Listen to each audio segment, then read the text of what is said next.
NLD နာမည်နဲ့ရွေးကောက်ပွဲဝင်ဖို့တော့လုံးဝမဖြစ်နိုင်ဘူးနိုင်ငံရေးပါတီတွေတရားဝင်90ရှိတယ်90မှာကျွန်တော်တို့ပါတီပါဝင်90ရာဖတ်ဖို့တင်လိုက်တယ်ဆိုတော့ခုနခင်ဗျားပြောတဲ့ NLD ပါတီပါဝင်ပါတီ40ကျွန်တော်ပါတီတို့တိကျမပြောတော့ပါဘူးနော်ဟို40ရာမှတ်ဖို့မတင်လိုက်ဘူးအဲ့တော့ရက်60ပြည့်တဲ့ခါကျတော့ UEC ကမိန့်ကြော်ညာစာထုတ်ပြီးတော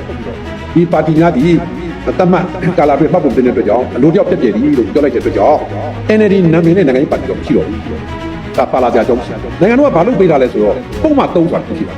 ပုံမှန်3ကတော့အတစ်တယ်မဲ့ပါတီတွေပေါ့ဗျာအတစ်တယ်မဲ့ပါတီတွေကသူတို့ဟလာမှတ်ပုံတင်နေဆိုတော့ဒါရွေးကောက်ပွဲကော်မရှင်ကသက်ဆိုင်ရာစီမံစည်းကမ်းနဲ့ညီးတယ်ဆိုတော့ဒါမှတ်ပုံတင်ပေးမယ်ဒါဝင်ရောက်ပြီးတော့ဒါရှင်းပြလို့ရတာအဲ့ဒါလမ်းကြောင်းဖွင့်လာတယ်အားလုံးပဲမင်္ဂလာပါဒီကနေ့မှာတော့ NLD ပါတီဟာရွေးကောက်ပွဲဝင်ဖို့မဖြစ်နိုင်ဘူးလို့ပြည်ခိုင်ဖြိုးပါတီဥက္ကဋ္ဌဦးခင်ရီကပြောလိုက်တဲ့ရုပ်သံနဲ့အတူဘန်ကောက်မှာကျင်းပမဲ့အစည်းအဝေးစစ်ကောင်စီဥက္ကဋ္ဌတက်ရောက်မဲ့ထူးခြားသတင်းတွေပါတင်ဆက်ပေးချင်ပါတယ်ထိုင်းနိုင်ငံဘန်ကောက်မြို့မှာဧပြီလ3ရက်ကနေ4ရက်အထိကျင်းပမဲ့ဘင်္ဂလားပင်လယ်အော်ကဏ္ဍစုံနည်းပညာနဲ့စီးပွားရေးပူးပေါင်းဆောင်ရွက်ရေးထိပ်သီးအစည်းအဝေးကိုမြန်မာစစ်ကောင်စီဥက္ကဋ္ဌတက်ရောက်ဖို့စီစဉ်ထားတယ်လို့သိရပါတယ်။ဒါဟာ6ကြိမ်မြောက်ထိပ်သီးအစည်းအဝေးဖြစ်ပြီးစစ်ကောင်စီဥက္ကဋ္ဌရဲ့2020စစ်တပ်အာဏာသိမ်းပြီးနောက်ပထမဆုံးဘန်ကောက်ခရီးဆက်လက်ဖြစ်လာမှာပါ။ထိုင်းနိုင်ငံပါဝင်တဲ့အာဆီယံရှေ့တောင်အာရှအသင်းကြီးကတော့မြန်မာစစ်ကောင်းဆောင်တွေကိုထိပ်သီးအစည်းအဝေးတက်ရောက်ခွင့်ပိတ်ပင်ထားပေမဲ့ယခုအစည်းတော့အခုလိုပိတ်ပင်တာမရှိတဲ့အတွက်မြန်မာစစ်ကောင်းဆောင်တက်ရောက်နိုင်မှာဖြစ်ပါတယ်။အခုအစည်းအဝေးကိုအိန္ဒိယဝန်ကြီးချုပ်နာယန်ဒရာမိုဒီအပါအဝင်အဖွဲ့ဝင်နိုင်ငံကောင်းဆောင်တွေအားလုံးတက်ရောက်ဖို့အတည်ပြုထားပါတယ်။ထိုင်းဝန်ကြီးချုပ်ပေတုံတန်ရှင်နာဝတ်ကဒီအစည်းအဝေးကိုဥက္ကဋ္ဌအဖြစ်ဦးဆောင်မှာဖြစ်ပြီးဒါဟာသူမရဲ့ပထမဆုံးထိပ်သီးအစည်းအဝေးလည်းဖြစ်လာမှာပါ။ရွေးကောက်ပွဲကိုတော့ဝင်းချုပ်ကြီးကအချက်ပေးလိုက်ပြီနော်အဲ့တော့ဥက္ကဋ္ဌယူအစင်းသေးဖြစ်ကြပြီလားနောက်တစ်ခါမှတ်ပုံတင်ထားတဲ့ပါတီနိုင်ငံရေးပါတီဘယ်လောက်ရှိလဲဆိုတော့ဥက္ကဋ္ဌယူရဲ့အင်အားပေါ့ဒီခံယူရဲ့အင်အား college အဲ့လေးမေးရှိပါဗျာအစင်းသေးဖြစ်ပလားဆိုတော့အစင်းသေးဖြစ်ပြီလို့ကျွန်တော်တို့ပြောချင်ပါတယ်ဗျာဟုတ်ကဲ့ရွေးကောက်ပွဲနဲ့နှစ်ပိုင်းရှိတယ်လေတစ်ပိုင်းကတာမန်ချိန်မှာပုံမှန်ချိန်မှာလုပ်နေတဲ့ရွေးကောက်ပွဲပေါ့ဒါဆိုပါတော့ဗျာကျွန်တော်တို့ရွေးကောက်ပွဲစနစ်အရ9နှစ်တစ်ချိန်လုပ်တယ်အဲ့တော့မှန်းလို့ရတာပေါ့9နှစ်ပြည့်တာနဲ့လုပ်မယ်ဆိုတော့ပြည်내စင်တဲ့လုပ်ငန်းတွေကလည်း time frame နဲ့ကြာကြာနာနာသတ်မှတ်လို့ရတယ်နောက်တစ်မျိုးကအခုလိုပေါ့နော်အတွင်ကူးပြောင်းရေးကာလဆိုင်ရာရွေးကောက်ပွဲစစ်ဆိုတာရှိတယ်ဒါဒီလိုအခြေအနေမျိုးပေါ့အဲ့ဒီကကြတော့ကျွန်တော်တို့ကပုံမှန်သတ်မှတ်လို့မရဘူးအခြေအနေပေါ်မူတည်ပြီးတော့နိုင်ငံတော်ဆိုက UC တို့ကနေပြီးတော့သတ်မှတ်ပေးတာဖြစ်တဲ့အတွက်ကြောင့်ချိန်ခါမီရွေးကောက်ပွဲဆိုတာဖြစ်လာနိုင်တယ်ဆိုတဲ့ကျွန်တော်စိတ်ထဲမှာရှိတော့ကျွန်တော်တို့ကအများအားစိတ်ပြင်ထားတာပဲနော်ဒီနေ့လည်းဒီနေ့စင်နေဖြစ်တယ်နောက်နေ့မှလုပ်မယ်ဆိုရင်တရက်ပို့ပြီးတော့ကျွန်တော်တို့ဟိုပါပေါ့ဗျာဟိုပြင်ဆင်ဖို့အချိန်ရတယ်လို့ကျွန်တော်တို့ဒီလိုမှတ်ပါတယ်ဟုတ်ကဲ့နောက်တစ်ခုကခုနပါတီဘယ်နှခုရှိလဲဆိုတော့ဒီနေ့အထိကျွန်တော်တို့မှတ်ပုံတင်ထားတဲ့ပါတီ54ပါတီရှိတယ်ဟုတ်ကဲ့အတည်ပြုပြတာအဲ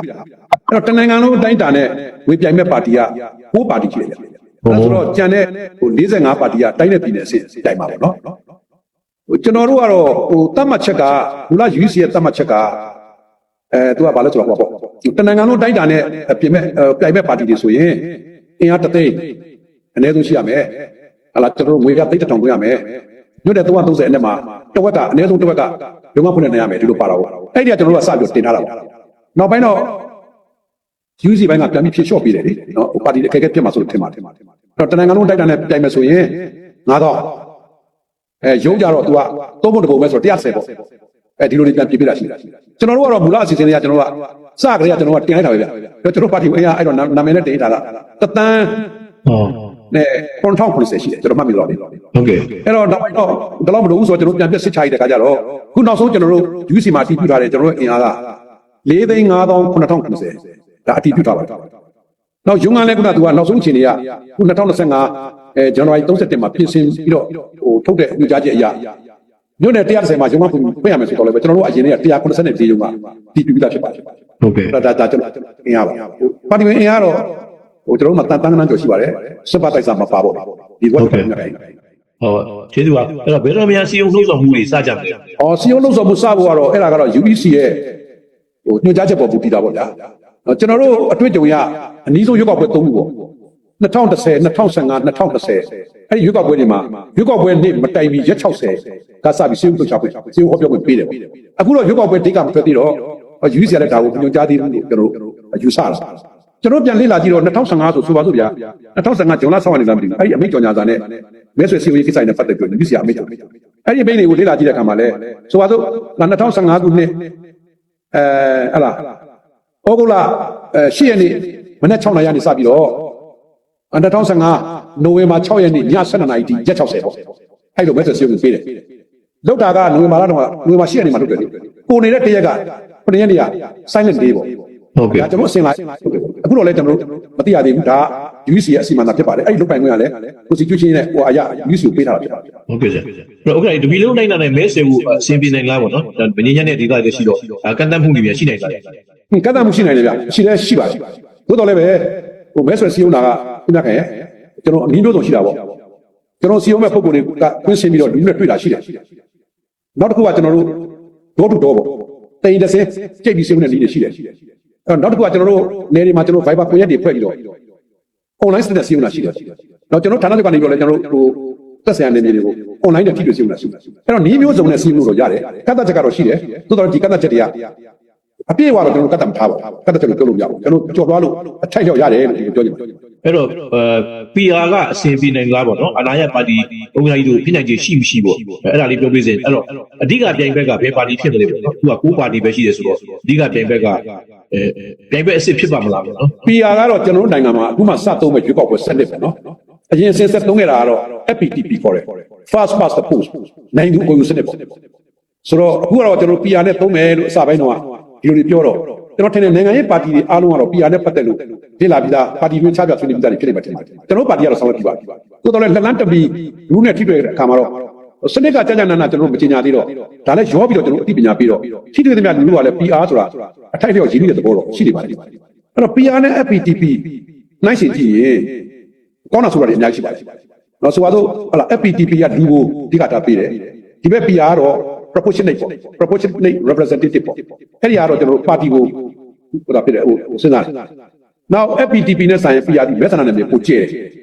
်နောက်လွှတ်တော်ထဲမှာအယောင်သွေးစုံတဲ့ပါတီစုံပါလာနိုင်တဲ့သဘောဖြစ်တယ်ဆိုအားသာချက်တွေအများကြီးရှိတယ်အဲ့တော့အစဉ်ပြေပါမလားဆိုတော့အခြေခံတော့လူလူမှရှိနေပြီမဲဆွဲခွင့်ရတဲ့ခါမှာ PR နဲ့ပတ်သက်လို့ကျွန်တော်တို့မိတ်ဆက်ဆွေးနွေးမှုတွေလုပ်ခွင့်ရတဲ့ခါမှာကျေကျေပြတ်ပြတ်လုပ်လိုက်တယ်ဆိုရင်ဒါအဆင်မပြေနေစရာအကြောင်းရှိပါဘူးနောက်တစ်ခုကအဓိကတိုင်ပြတ်တွေမှာတော့မေးတာဟုတ်ကဲ့ဟုတ်ကဲ့အဓိကတိုင်ပြတ်ရလို့လည်းဒီလိုလည်းဟိုမရှိပါဘူးညာ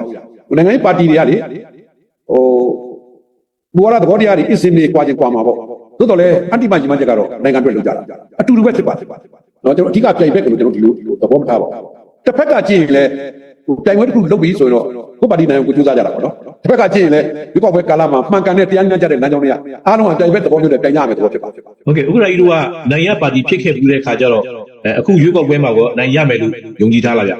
ျကျွန်တော်တို့ကဟိုပြိုင်နေအိမ်ပြတိုင်တာတော့မဟုတ်ဘူးလေကျွန်တော်တို့မှာဟိုယုံကြည်တဲ့အဖြစ်ရှိပါတယ်ယုံကြည်အဖြစ်နဲ့ကျွန်တော်ပြိုင်မှာဖြစ်ပါတယ်သို့တော်လည်းပဲအနိုင်ဆုံးဆုဖြတ်မှာကတော့ပြည်သူဖြစ်တာပေါ့နော်မဲဆန္ဒရှင်တွေမဲဆန္ဒရှင်တွေရဲ့အလိုကြတိုင်းပဲဖြစ်မှာကျွန်တော်တို့ကတော့ယုံကြည်တဲ့အဖြစ်နဲ့ဝင်ပြီးပြိုင်ဖို့မှာဟုတ်ကဲ့ဟုတ်ကဲ့အဲ့တော့ဥက္ကဋ္ဌကြီးပြည်သူတွေစိတ်ဝင်စားနေတာ NLD ပါတဲ့ရွေးကောက်ပွဲဖြစ်နိုင်တယ်လားဟို NLD နာမည်နဲ့ရွေးကောက်ပွဲဝင်ဖို့ကတော့လုံးဝမဖြစ်နိုင်ဘူးဟုတ်ကဲ့ဘာကြောင့်လဲဆိုတော့လေအခုနတ်ဆကာဆိုလက်ထက်မှာပေါ်လာတဲ့ UEC ပေါ့ပြည်တော်စုရွေးကောက်ပွဲကော်မရှင်အသစ်က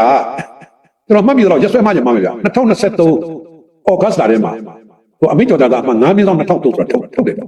အဲ့ဒီမှာဗာလဲဆိုတော့ဟို2/2010ရမှတ်ပုံတင်ထားပြီးတော့တီစီဆဲနိုင်ငံရေးပါတီတွေက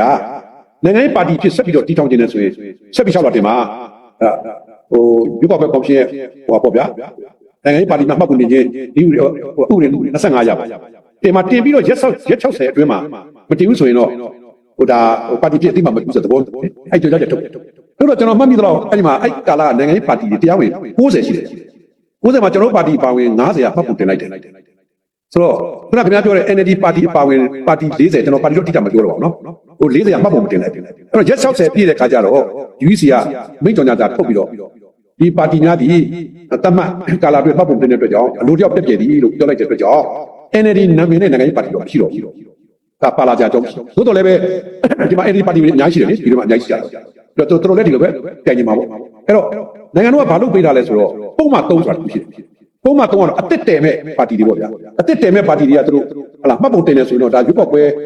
ကော်မရှင်ကသူတက်ဆိုင်ရာစီးပွားရေးကနေညီးတယ်ဆိုရင်တော့ဒါမှတ်ပုံတင်ပေးမယ်ဒါဝင်ရောက်ပြီးတော့ဒါရှင်းပြလို့ရတယ်အဲ့ဒါလမ်းကြောင်းဖွင့်လာတယ်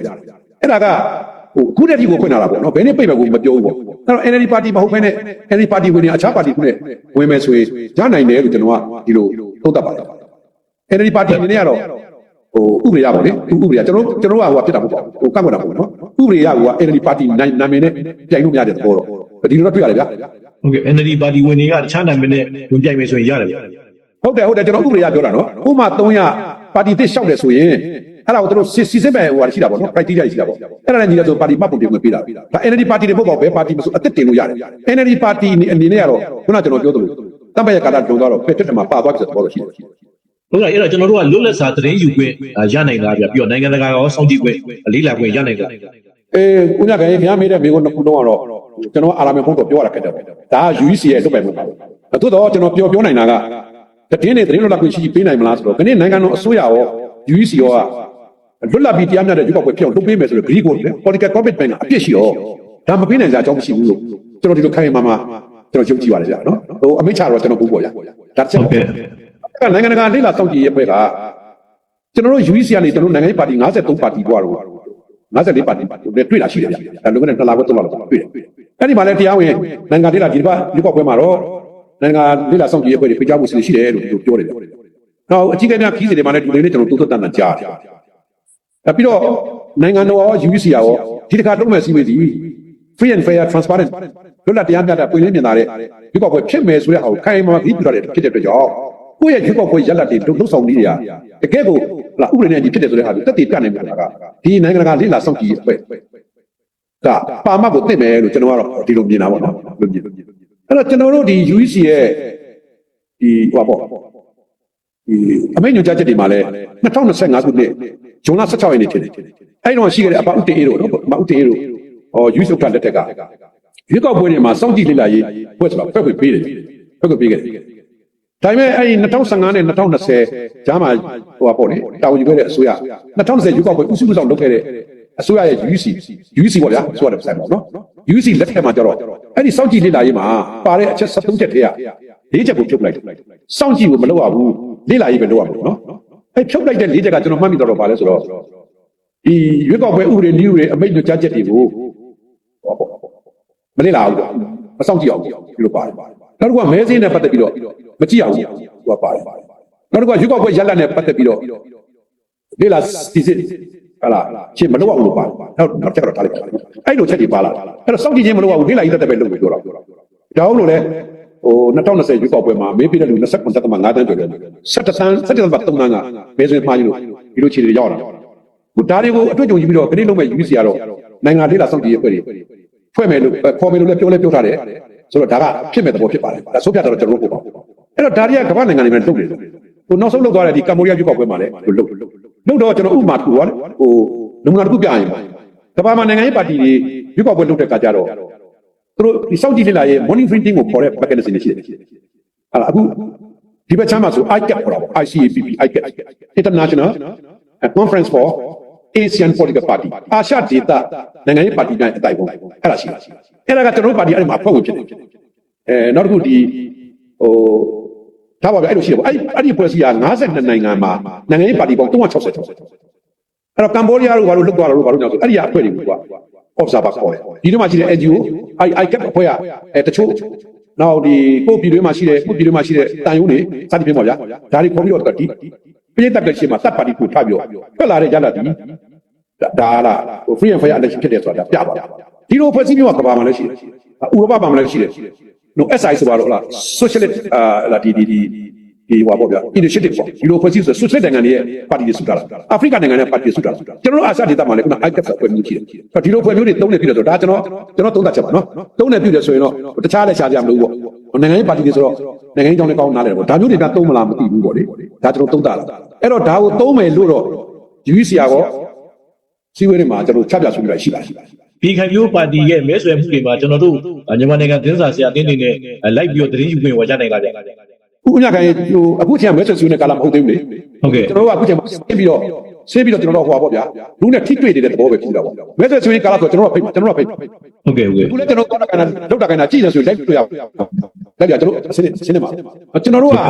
ဟိုအားရပုံပြီးတော့ပွင့်လေးမြင်လာတင်တာပါဗျာအဲ့တော့အခင်းချင်းရတော့ဥက္ကဋ္ဌယူကအာသာနေတဲ့သဘောရှိနေဒီလိုလည်းပြောတော့မရဘူးပေါ့ဗျာနော်ကျွန်တော်ပါတီကြောင့်ကျွန်တော်ပြောပြတာပါဟိုခြားတော့လည်းဟိုရှိကြမှာဥက္ကဋ္ဌတို့အနေနဲ့လက်တလုံးမှာပေါ့နော်ဗာလီမြန်စီမံဆောင်ရွက်နေကြတယ်ပေါ့ဒီတော့တင်းတွေတော့ကျွန်တော်တွေ့နေရတယ်ဒါပေမဲ့ပြည့်စုံကျွန်တော်ပြည်သူများအသိပေးလို့ရမလားဟုတ်ကဲ့ကျေးဇူးပါဦးများခိုင်ကျေးဇူးပါဟိုကျွန်တော်တို့နိုင်ငံရေးပါတီတရားအနေနဲ့ကတော့ဒီကာလရွေးကောက်ပွဲအကျိုးကာလခေါ်တာပေါ့နော် pre election period ပေါ့ရွေးကောက်ပွဲအကျိုးကာလဆိုတာကရွေးကောက်ပွဲတစ်ခုပြီးတဲ့နောက်တစ်ရက်ကနေစပြီးတော့ ရွေးကောက်ပွဲအသစ်စမယ်နေ့မတိုင်မီကာလဒါရွေးကောက်ပွဲချုပ်ကာလကျွန်တော်တို့အခုလက်ရှိပါတီမှာတော့2025ခုနှစ်2022ခုနှစ်အောက်တိုဘာလ9ရက်နေ့မှာကျွန်တော်တို့ပါတီဘိုးကော်မတီစုံကြီးစီးပြီးလုပ်လိုက်တယ်လုပ်ပြီးတော့ကျွန်တော်ဥဆောင်တဲ့ဒီ CEC ပွဲပေါ့ဗျာဘိုလ်လုံးဆောင်ပွဲအသစ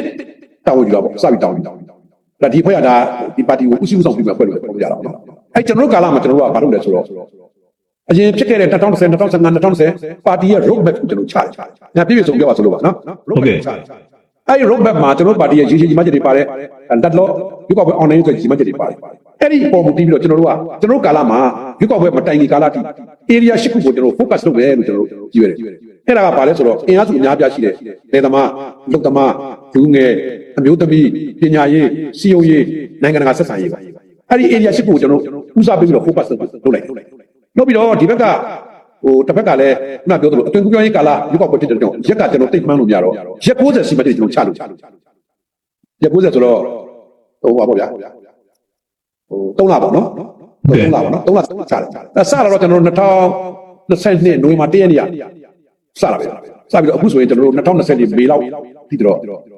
့မေလောက်ထိကျွန်တော်တို့ဒီရက်60စီမံချက်6တင်တော့ကျွန်တော်ပြီးသွား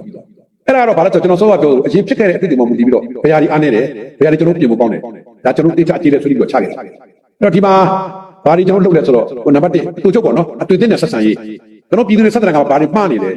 ဲကျွန်တော်ဘာဒီပြည်သူနဲ့ကင်းကွာနေတယ်ဒါကိုပြန်နဲ့တုတ်တက်ပြီးတော့ပြင်ဆင်တဲ့စနစ်လုပ်တာနောက်တစ်ခုကရွေးကောက်ပါတီတစ်ခုမှာ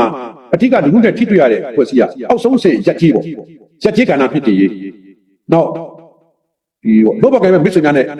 နော်ကျွန်တော်တို့ဒီပါတီရဲ့အားနဲ့နော်ကျွန်တော်တို့ပြည်သူပြည်သားတွေအကျိုးအတွက်ဝိုင်းဝန်းဆောင်ရွက်ရေးစသဖြင့်အဲ့လိုချက်တွေပါပါတယ်အဲ့ဒါမျိုးနဲ့ကျွန်တော်ဒီလိုရုပ်ပတ်ချပြီးတော့ကျွန်တော်ဆောင်ရွက်တယ်နောက်ဆုံးခုနပြောတဲ့2024မေလရောက်တဲ့ခါမှာရွေးကောက်ပွဲတန်လေးကနည်းနည်းလေးကြားလာတော့ကျွန်တော်တို့ကဒီရက်90စီမံချက်တွေတိတ်လိုက်ပြီးတော့အဲ့ဒီကစူးလိုက်တာဘာထွက်လာလဲဆိုတော့ချုပ်လိုက်လို့ရှိရင်စူစည်းခြင်းနဲ့စူဆောင်းခြင်းဆိုတော့ဘူးတစ်ခုထွက်လ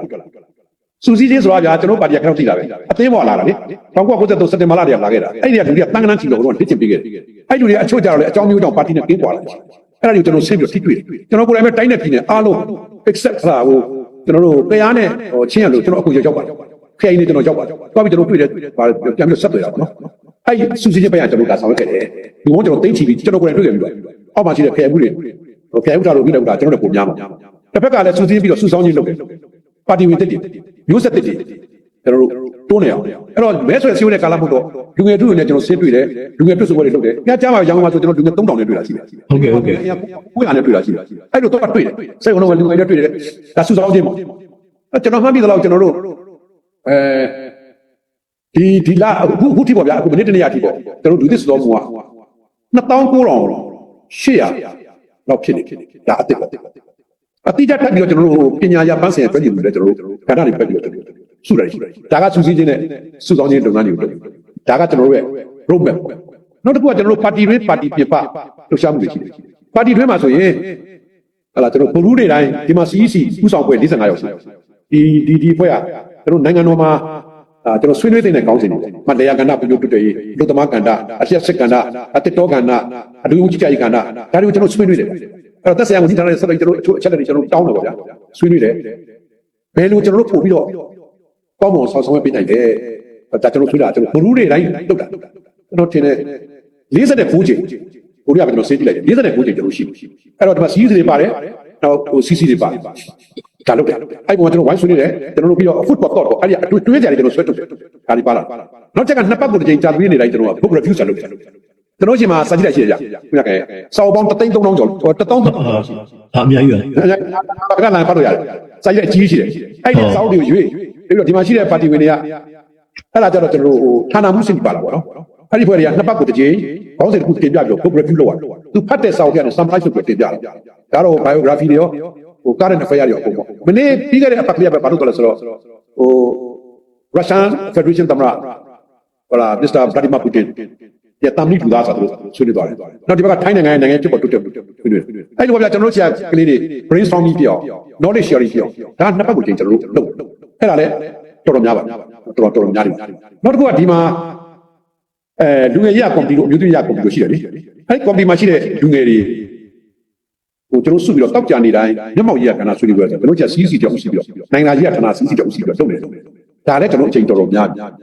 ဒါအတွင်းလုံကနေနော်ကျန်တဲ့ဥစ္စာတော့ဒီရုံထဲမှာကွန်ပျူတာသင်တန်းတို့ဘာလို့ညာလို့ပေါ့တခါကြလို့ရှိရင်ကျွန်တော်အင်္ဂလိပ်လိုဟိုပါပေါ့ခေါင်းစဉ်ပူချပြီးတော့အင်္ဂလိပ်စာတက်တဲ့ကလေးတွေပေါ့နော်ဒါလေးတွေကိုကျွန်တော်နာဂနိုင်ငံတော်ဘယ်လိုတိဆောက်မလဲလို့ဘာလို့ညာလို့ကျွန်တော်တို့ကပြိတ္တာပေါ့သူတို့တွေချင်းချင်းအပြန်အလှန် moderator နဲ့ပြောတာလေဒါလည်းကျွန်တော်တို့ဒါအတွင်းလုံကနေပေါ့အပြင်လုံကနေကြတော့ကျွန်တော်တို့ကဝစ်စင်တာပေါ့ဗျာဝစ်စင်တာပေါ့ကျွန်တော်လည်းဆင်းတယ်ကျွန်တော်မှဒုတိယ3ယောက်ရှိတယ်ဗျတယောက်ကတက်ပေါ်မှာပြီးတယောက်ကအောက်ပေါ်မှာပြီးတယောက်ကတနိုင်ငံလုံးနဲ့ဒီပါတီတွေကိစ္စတွေတောင်းတယ်ဒါကျွန်တော်တို့ဆင်းတယ်နောက်ဒီမှာရှိတဲ့ဌာနချုပ်မှာရှိတဲ့ CEC ကလည်းတိုင်းနယ်ပြည်နယ်ကိုဆင်းတယ်အလှော်လိုက်စီးဝေးတွေလွှာလိုက်ဒါလေးစီးဝေးတွေလုပ်တယ်အောက်ကတိုင်းနယ်ပြည်နယ်ကလည်းကျွန်တော်ဆောင်ရွက်ဒါအပြင်လုံကနောက်တစ်ခုအရေးကြီးတာကကျွန်တော်တို့ကရွေးကောက်ပွဲနေရင်ပြည်သူချပြမယ် manifesto ပေါ့ရွေးကောက်ပွဲကြီးညာဆန္ဒအဲ့ဒါကိုကျွန်တော်တို့လုပ်နေတာတစ်နှစ်ခွဲလောက်ရှိပြီဒါအောက်ကဒေါက်တာမောင်သိန်းဆိုတော့သိပါတယ်နော်ကျွန်တော်တို့ဒေါက်တာမောင်သိန်းဦးဆောင်တဲ့အဖွဲ့နဲ့အောက်ကအဖွဲ့ကိုလုပ်နေတာဒါကတော့တနေရလည်းမတူနိုင်ဘူးတိုင်းနယ်ပြည်နယ်လည်းကျွန်တော်အဆက်ဆက်ချက်ဒါလက်ရှိအခြေအနေပေါ်မှာကျွန်တော်ကဘာတွေကိုပြည်သူကိုဂရုကိုပေးနိုင်လဲပေါ့နောက်ပေးတဲ့ဂရုကိုကလေကြီးတက်ပုံပဲနဲ့တကယ်အောင်းတဲ့ပေါ်နေတဲ့ခါမျိုးတွေရက်တရားစီမံချက်မှာပါထည့်မလဲဂျီရိုစီမံချက်မှာပါထည့်မလဲဂျီချီစီမံချက်မှာပါထည့်မလဲအဲ့ဒါကလုပ်နေတာတစ်နှစ်ခွဲလောက်တစ်ခွဲကျော်လောက်ရှိပြီဥညာခိုင်ကျွန်တော်ချီတော့မှမရောက်သေးဘူးကျွန်တော်ဧပြီလကိုကြံပြီးတော့ကျွန်တော်ချီရောက်လာတော့ဒါလေးကျွန်တော်သုံးသပ်မယ်ကျွန်တော်ပညာရှင်နဲ့ဆွေးနွေးမယ်ပြီးဒါကျွန်တော်တို့ရဲ့ရွေးကောက်ပွဲကြီးညာဆန္ဒပေါ့ manifesto ဆိုပြီးကျွန်တော်ကတိုင်ထားမှာအဲဒီဒါလေးကိုကျွန်တော်လူလူကျွန်တော်ရှင်းပြတဲ့အခါမှာကျွန်တော်ကတကယ်ကိုအကောင့်ထဲပေါ်နေတဲ့ခါဒါကိုကျွန်တော်တို့လုပ်နေပါအဲ့ဒါကကျွန်တော်လက်ရှိလုပ်နေတဲ့ခါတွေအများကြီးကြာမှတည်းကကျွန်တော်ချုပ်တော့ဒါကနေ့ကျွန်တော်ပါတီတွင်းပါတီပြမနဲ့ဂျုံတွင်းလုပ်ငန်းတွေချမ်းမြေပြပြဟုတ်ကျေးဇူးတင်ပါတယ်ခင်ဗျာဥက္ကဋ္ဌကြီးနဲ့နောက်ဆုံးလေးမေးခွန်းလေးမေးပြလိမ့်အဲ့တော့ငြိမ်းချမ်းရေးဖြစ်စဉ်တွေမှာပြည်ခိုင်မျိုးကဘယ်လိုများအဝင်ပတ်သက်မှာသိချင်ပါအခုကျွန်တော်တို့နိုင်ငံရေးပါတီ16ပါတီလေ16ပါတီကပတ်သက်ပြီးတော့ဒီငြိမ်းချမ်းရေးလုပ်ငန်းစဉ်တွေနဲ့ပြည်သူ့အခြေခံဥပဒေပြင်ဆင်ရေးလုပ်ငန်းတွေကိုလုပ်နေတယ်တို့တော့ကျွန်တော်တို့ပါတီကကိုယ်စားလှယ်ဒေါက်တာအောင်မြတ်ဦးပါစီးဟုတ်ကဲ့ဒေါက်တာအောင်မြတ်ဦးဆိုတာဒါကိုတယောက်ပါပါတယ်သူကတော့တော့ချောက်တက်နေတာပေါ့လေသူကလည်းမတက်ကလေးကျွန်တော်နဲ့တွေ့တယ်တက်ပြီးတော့လည်းကျွန်တော်ဆက်ပြီးကျွန်တော်ပြောတယ်ဒါကသူကငင်းညာရေးလုပ်ငန်းတွေနဲ့ပြည်သူ့အခြေခံဥပဒေပြင်ဆင်ရေးကိုဒါတတ်ပါတီတွေလုပ်နေတာပေါ့နော်အဲ့တော့ကျွန်တော်တို့ဒီပါတီဌာနချုပ်ကတော့ဝိုင်းကူတာကတော့ပြည်သူ့အခြေခံဥပဒေနဲ့ပတ်သက်ပြီးတော့မပြရတဲ့ပြည်သူ့အခြေခံဥပဒေဆိုတာဘယ်နိုင်ငံမှမရှိဘူးလေဟုတ်ကဲ့လည်းပြရတာကျွန်တော်တို့ကဒါကိုတော့ကျွန်တော်မှရှိတဲ့ပညာရှင်တွေနဲ့ပေါင်းပြီးတော့ကျွန်တော်ဥပဒေပညာရှင်ကျွန်တော်ဥပဒေဖွဲ့ရှိတယ်လေပေါင်းပြီးတော့ကျွန်တော်ကဒါကိုတပတ်ကိုတစ်ချိန်တော့ဆွေးနွေးနေအဲ့ဒါကျွန်တော်တို့ဒီအခန်းတစ်ပုံမှတက်ကစပြီးကျွန်တော်တောက်ချောက်ဆွေးနွေးတယ်တခုချင်းတပွားချင်းဆွေးနွေးတဲ့အခါမှာလည်းကျွန်တော်တို့ကဘာလဲဆိုအရင်ဒီဖွဲ့စည်းပုံအခြေခံဥပဒေစဆွဲတော့ကအခြေခံတဲ့ဒေါက်တာအေးပေါင်တို့ရခင်ဗျားသိပါတယ်ဟုတ်ကဲ့သူတို့တွေပြောခဲ့တဲ့အခြေခံနဲ့သူတို့ဒါဒီပုံမှာကိုဘယ်လိုစဉ်းစားခဲ့လဲဒါနဲ့အခုလက်ရှိအခြေအနေနဲ့ဒါကိုလူကြီးတွေအတိအကျစဉ်းစားခဲ့တဲ့ခါလေးလေတော့ဒါဒီမှာကျွန်တော်ဘယ်လိုကျွန်တော်ဆောင်းရည်ပေါင်းမလဲအဓိကကတော့ကျွန်တော်တို့ရဲ့နိုင်ငံတော်ကတွန်းနေတဲ့နန်းစင်ဘူဝါဒအရေးသုံးပါးကိုမထိခိုက်မပျက်စီးတဲ့အားပေါ်ပူတည်ပြီးတော့ဒါကိုကျွန်တော်ကဝိုင်းစဉ်းစားပြီးတယ်ပြီးရင်ကိုအောင်မြတ်ဦးဒေါက်တာအောင်မြတ်ဦးကမှဆွေးနွေးမယ်ဆိုရင်ကျွန်တော်က best ဘယ်စာဆွေးနွေးမှာလဲဒါကိုကျွန်တော်သဘောထားချပြအဲ့ဒီကိစ္စလုပ်နေတယ်။ငြိမ်းချမ်းရေးမှာလည်းကျွန်တော်ရှာပွဲအဲ့လိုပါနေ